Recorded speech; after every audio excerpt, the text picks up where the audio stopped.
This is Books for Breakfast, a podcast where we talk about books and writing. I'm Enda Wiley. And I'm Peter, sir. And you're all very welcome to this morning's show. The coffee's made. The toast is on. And the books are on the table. Well, Peter, it's great to be back at the Books for Breakfast table after a long summer break, isn't it? Indeed it is, yeah. And it has been a good bit of a break, yeah. Yeah, great break. And here we are again. We're facing into an exciting time of new books coming out from September onwards. And we're here to discuss books, to talk about writers, hopefully to meet with them and to chat to them about their work. And it's also great that there's an opening of festivals and events again. It's great to see.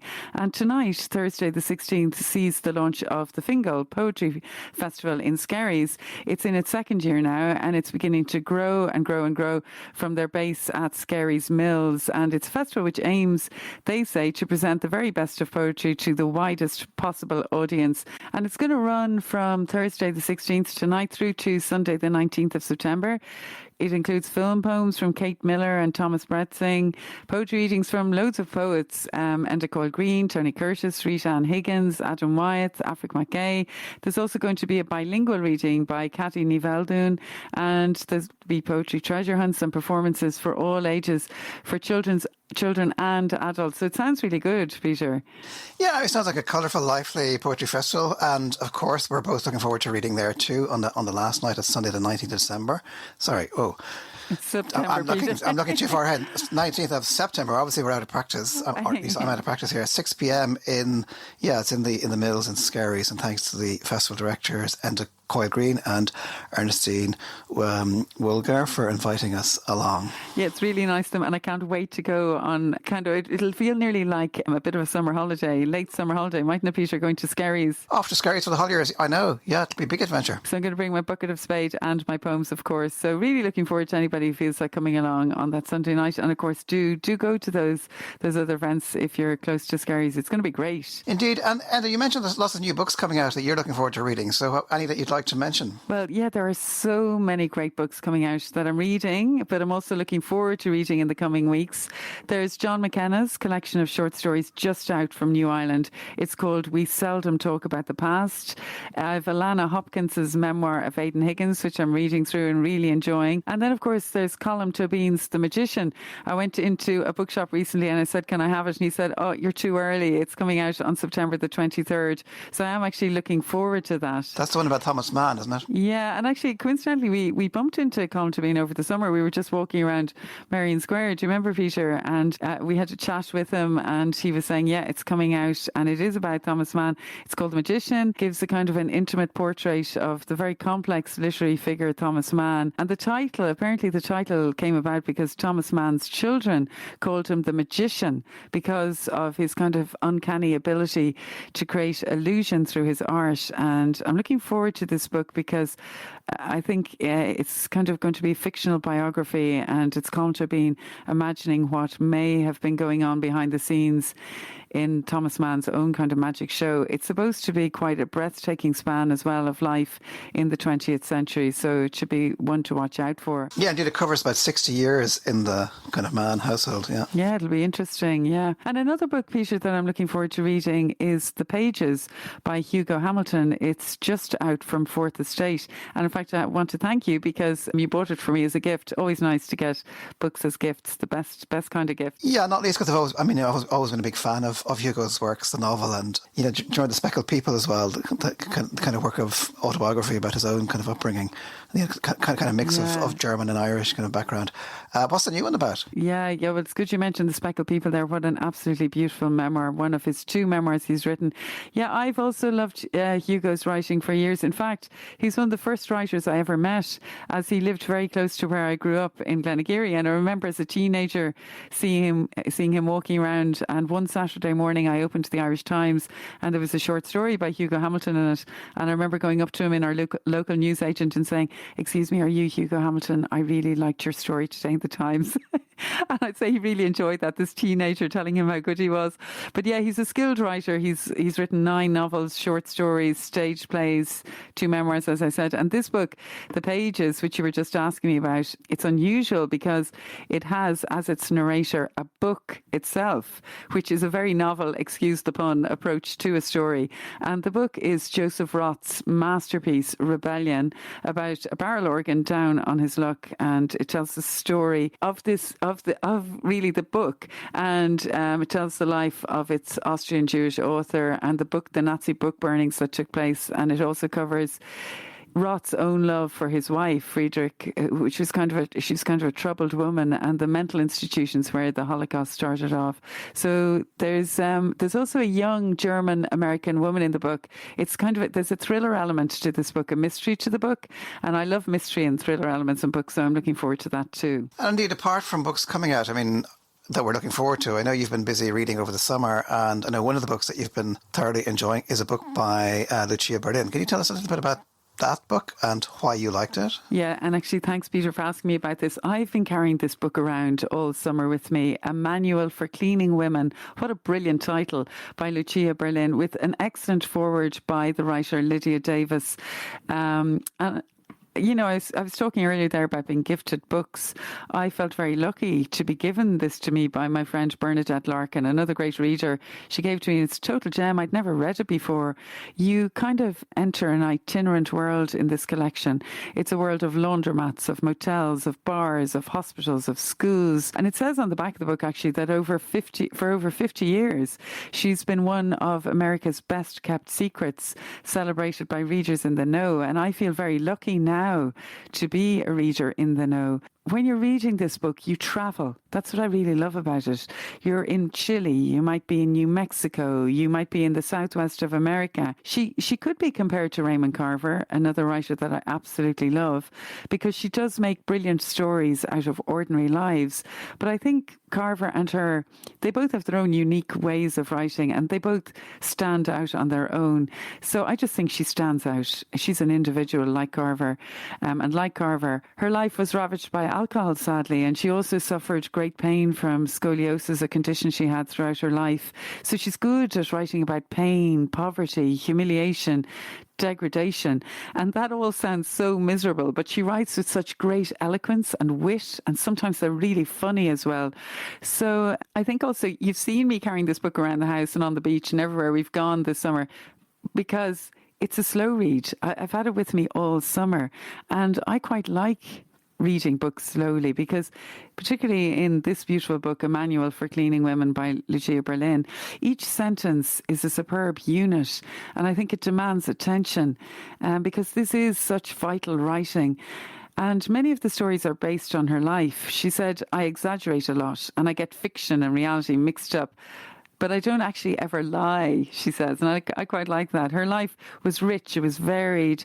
She was born in Alaska. She grew up in mining camps in the west of America. And then she moved to El Paso with her mother's family when her father was gone off working. And she had quite a privileged life in Chile at a slightly later time of her life. And as an adult, she lived in New Mexico, New York. And one of her sons remembers actually moving every 9 months. But she eventually ended up in Boulder, Colorado, and then finally in LA. But it's as I said earlier, quite impossible to stop reading these stories because so much seems to happen in them. So I really, if anybody hasn't heard of Lucia Berlin, I highly recommend this book, A Manual for Cleaning Women. A literary genius, the New York Times said, and I wholeheartedly agree with that. And I think you wanted to read us a piece from the book, didn't you? Yeah, I think this piece that I want to read is from a story called Dr. H.A. Moynihan, and it's set in El Paso. And Dr. H.A. Moynihan was, I think in real life as well, even though it's supposed to be a short story, but I think it is actually based on truth. Lucia Berlin's grandfather was a dentist in El Paso, and in this story, he gets the young child to come in and pull his teeth out so he can put false teeth in. And it's quite a dramatic story, I have to say. I've written down, it's just speedy action. It's absolutely excellent. When I finished it, I wrote that down. So I'll just read this bit where the teeth have all been pulled out. The teeth were all out. I tried to bring the chair down from the foot pedal, but hit the wrong lever, spinning him around, spattering circles of blood on the floor. I left him, the chair creaking slowly to a stop. I wanted some tea bags. He had purple bite down on them to stop the bleeding. I dumped Mamie's drawer out, talcum, prayer cards, thank you for the flowers. The tea bags were in a canister banister behind the hot plate. The towel in his mouth was soaked crimson now. I dropped it on the floor, shoved a handful of tea bags into his mouth and held his jaws closed. I screamed. Without any teeth, his face was like a skull, white bones above the vivid, bloody throat. Scary monster. A teapot come alive, yellow and black Lipton tags dangling like parade decorations. I ran to phone my mother. No nickel.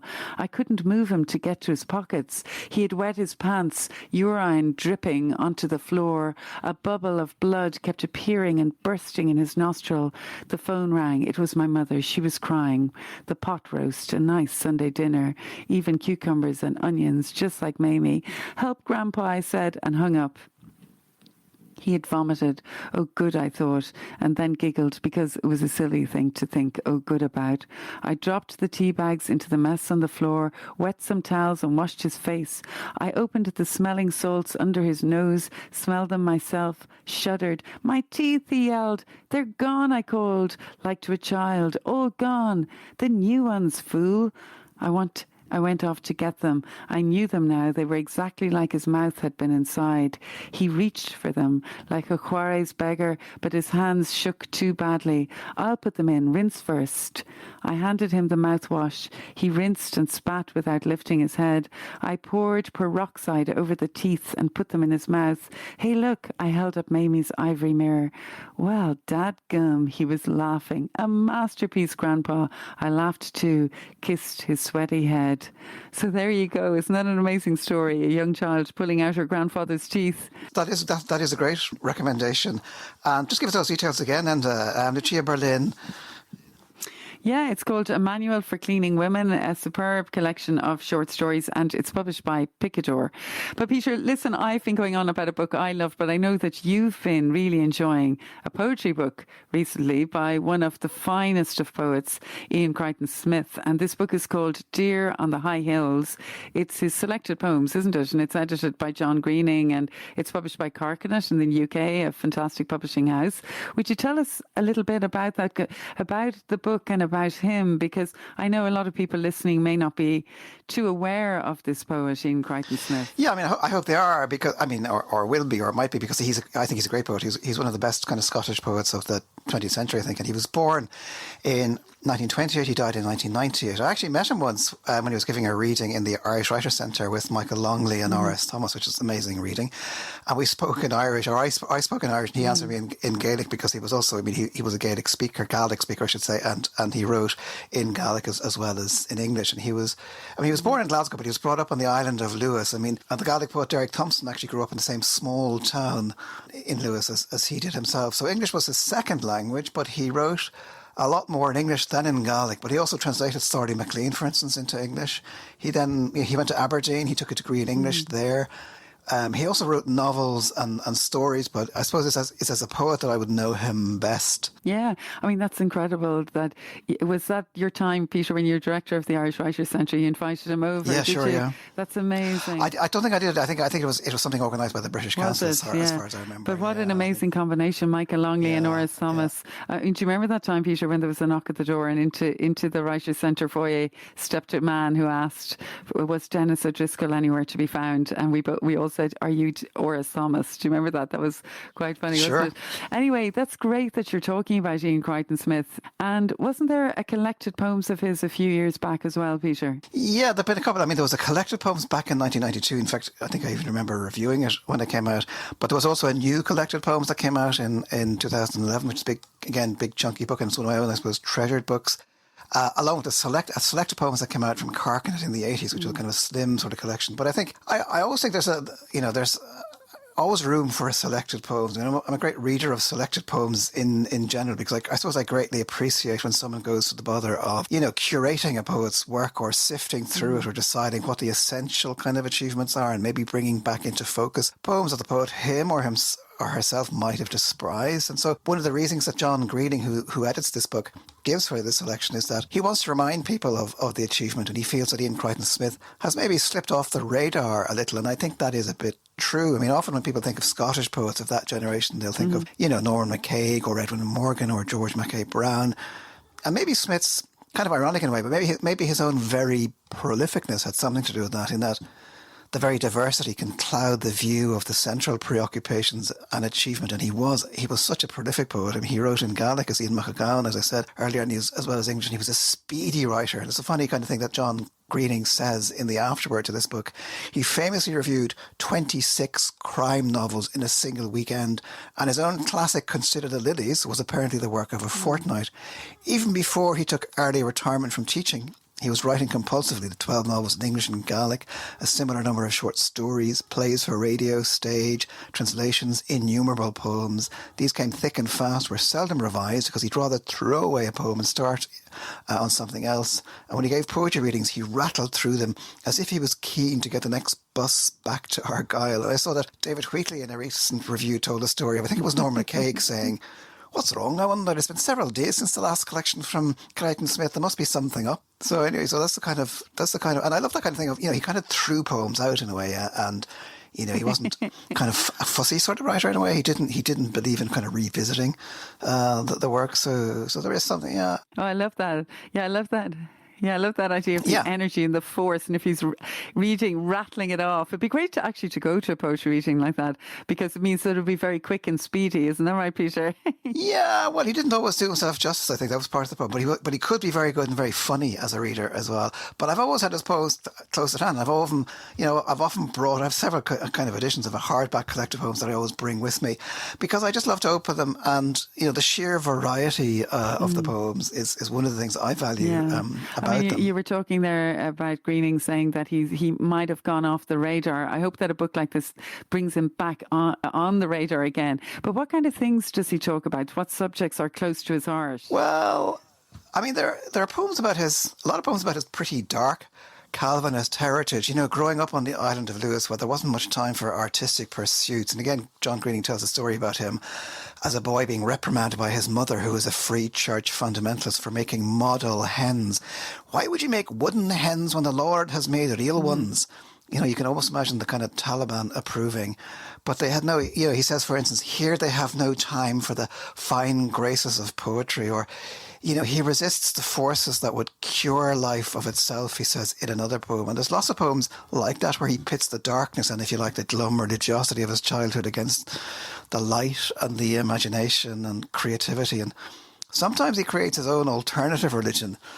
I'm thinking of a poem like "I Build an Orange Church," for instance, which is in this Peter, book. That would be lovely if you would read that for us. Sure. I build an orange church and put inside it a little orange minister in a pulpit that's dandelion yellow. I make a ceiling of intensive blue. The seats are heliotrope, the Bible's pink, hymn books are apple green. Picasso paints the walls with animals, the angels swoop in red. There's a sun of blinding nuclear light, and so transform at all. But for the guilt, there's a small and black... and so transform it all. But for the guilt that's small and black and creeps in when the door swings on its oiled hinges. So you nearly get it there, but for the guilt kind of creeping in on the oiled hinges at the end. But I mean, all through his life, Lewis remained for him a place of darkness and negativity. And it's kind of instilled in him a profound hatred of religion and dogma and any kind of narrowness. And you have to remember, I suppose, the very fact of his being a poet is itself an act of rebellion against his own upbringing. I mean, he wrote a lot, as I've said, and Edwin Morgan, again, a fine poet, commented interestingly on it. He says, he wrote quickly, usually without revision, and with the risk, which he was aware of his being careless and slapdash when he was not writing under good pressure. On the other hand, he gained in a sort of unstudied, often surprising lyrical quality, which he wouldn't have got any other way. So that's the kind of sense. He's sort of something furious and impatient about. Yeah, about I like him. that. And also, he sounds like he was a ferociously busy man between teaching and writing reviews. Yeah, sure, yeah. So it was as if he just had so much to get out. I like that, the unfussiness of it all.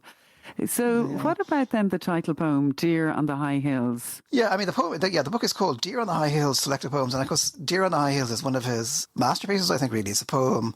It's sort of like a sustained meditation on, I don't know, the kind of physical presence and reality of actual kind of deer, but also deer as symbol, something that, hunted and pursued, as in the poems, and by the goddess Duncan Bawn MacIntyre, deer as nature, imagination, something almost created by the human mind. A deer looks through you to the other side, and what it is and sees is an inhuman pride. Or you must build from the rain and stones till you can make a stylish deer on the high hills, and let its leaps be unpredictable. So the deer is a kind of, again, a figure for the imagination itself. And Peter, how important was Gaelic to him? It was very important. I mean, he wrote about it, as well as writing in it. But he also wrote a poem like, for instance, "Shall Gaelic Die," for instance, where he considers that. And I'll give you a quick blast of some of that to give you a flavour of it. And it's something that would resonate a lot with I think people in this country. When you turn your back on the door, does the door exist? Said Berkeley, the Irishman who is alive in the soul. When the Highlands loses its language, will there be a Highlands? Said I, with my two coats, losing perhaps the two. Or, death is outside the language. The end of language is beyond language. Wittgenstein didn't speak after his death. What language would he speak? In what language would you say Ura Gaelic Bas, meaning Gaelic died? So I suppose, genuinely bilingual poets are actually quite rare. If you think of, in Ireland, you can think of people like Ono Tuairisg or Rita Kelly or Conleth Ellis or nowadays, Paddy Bush would be a good example. Or Deireadh Ní Ghríofa would be another example, yeah. And I suppose, that, he always felt that kind of conflict. He did end up, I suppose, mainly writing in English, but he was, Gaelic was always there, kind of in the background, and very much, a part of him, part of his kind of deep imagination. Yeah, Peter, I suppose ultimately, if you had to give a final line on Iain Crichton Smith, what would you say? I think I give the final word to himself, actually, because I'll just read maybe the very last poem in the book. I suppose what I'm trying to say is, for me, he's one of the most interesting 20th century poets in these islands, and this book is an excellent introduction to that work, and this is the last poem in the book, called "The Poet." I have outdistanced the music. I am travelling in silence through the shadow of posthumous metres. What my metres will be what I shall become. I am the skin-made drum which the wind will fill. Oh, thank you so much. That was Peter talking about Deer on the High Hills, selected poems by Iain Crichton Smith, edited by John Greening and published by Carcanet. We love to talk about poetry on Books for Breakfast. I was also talking about books that I'm looking forward to reading during September and in the coming months. The Pages by Hugo Hamilton, published by Fourth Estate. The Magician by Colm Tóibín, forthcoming from Viking on the 23rd of September. And books that I've loved over the summer, especially including A Manual for Cleaning Women, short stories by Lucia Berlin, and it's published by Picador if anyone's interested in picking up a copy of that. And as usual, details of all books will be available on our Books for Breakfast website, .buzzsprout.com. And I have to say, we are really looking forward to being back again in 2 weeks' time, where we will be celebrating 30 years of the Irish Writers' Centre in Parnell Square, Dublin 1. Hard to believe, but brilliant news. And do join us then. Until then, happy reading to you all, and goodbye.